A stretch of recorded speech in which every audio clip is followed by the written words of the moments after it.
sampaikan. Ini adalah nasihat minimal buat pribadi saya, dan kalaupun ada yang bagus silahkan dipakai buat kita semua yang hadir malam hari ini.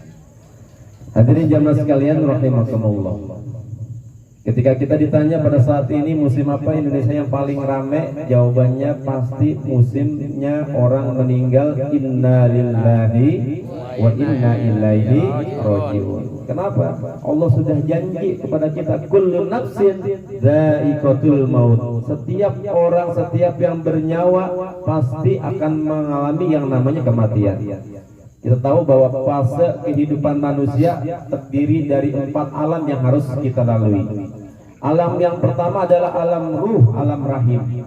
Ketika ruh ada di dalam kandungan ibunda kita, lalu selama 9 bulan dikandung oleh ibunda kita, wahnan ala wahnin, lalu kita dilahirkanlah ke dalam dunia ini. Kita masuk ke fase yang berikutnya, fase alam dunia. Ini sekarang nih, alam dunia adalah tempat kita bercocok tanam amal soleh, tempat kita melaksanakan ibadah kepada Allah Subhanahu wa Ta'ala untuk memasuki fase alam berikutnya. Setelah kita masuk ke alam dunia, kita akan kembali lagi kepada Allah Subhanahu wa Ta'ala yang disebut dengan alam barzah ataupun alam kubur. Alam barzah adalah peralihan antara alam dunia hingga alam akhirat, disebut dengan alam barzah ataupun alam kubur.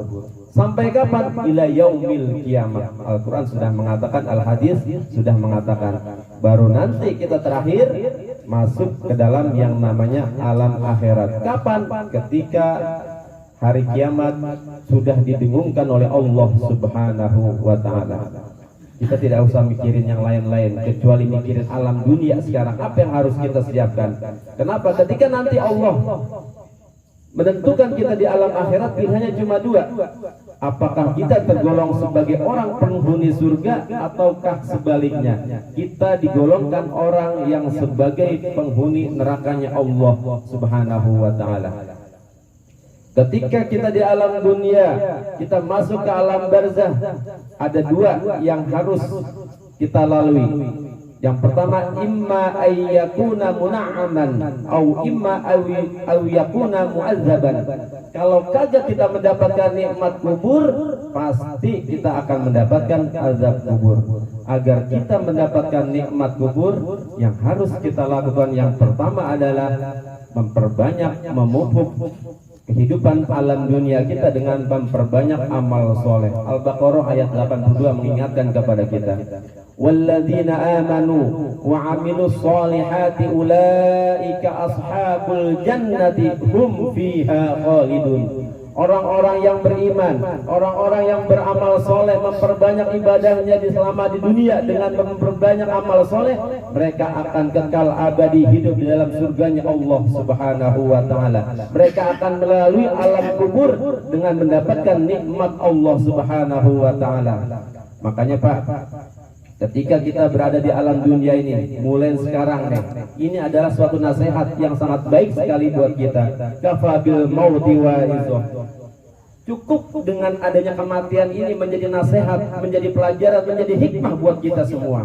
Kenapa? Karena kita pasti akan ngalamin. Mungkin kalau seandainya orang-orang yang tua, orang-orang yang usianya di atas 70 tahun, ya Allah, Ibu Menah sudah meninggal, berarti buah saya dikit lagi nih. Pikirannya pasti seperti itu. Makanya Allah Subhanahu wa Ta'ala masih memberikan kesempatan kepada kita untuk terus memperbanyak amal soleh, memperbanyak ibadah di alam dunia ini. Ad-dunya mazra'atul akhirah. Dunia tempatlah bercocok tanam untuk kita mempersiapkan diri kita ke alam akhirat. Ma'asyiral hadirin jamaah takziah yang insyaallah dimuliakan oleh Allah Subhanahu wa Ta'ala.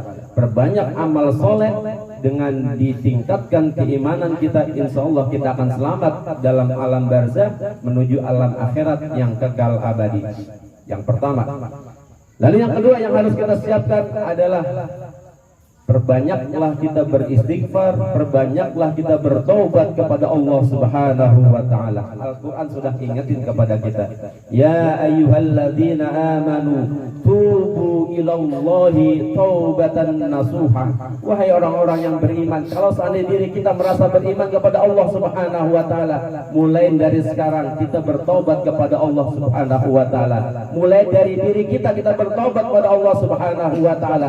Mulai dari yang terkecil kita memperbanyak amal soleh, kita bertobat, beristighfar kepada Allah Subhanahu wa taala. Setiap penyakit ada obatnya. Tapi obat untuk obat daripada perbanyak perbuatan dosa adalah beristighfar kita kepada Allah Subhanahu wa taala. Likulli da'in dawa'un wa dawa'ul dzunub al-istighfaru. Maka berbanyaklah kita membanyak istighfar, berbanyaklah kita melakukan perbuatan-perbuatan yang dikehendaki oleh Allah Subhanahu wa taala. Kenapa? Karena tobat adalah kembali kepada Allah Subhanahu wa taala. Ar-ruju' ilallahi ba'da mufaraqah. Bertobat kembali kepada Allah Subhanahu wa taala setelah kita melenceng, mengingkari segala perbuatan-perbuatan yang telah Allah perintahkan kepada kita. Ini rumahnya serius banget, nyantai aja Pak, ini bukan khutbah Jumat ini. Sambil makan aja. Yang ketiga, setelah kita beriman, setelah kita bertobat, maka yang ketiga yang harus kita lakukan adalah perbanyak kita berdoa kepada Allah Subhanahu wa taala.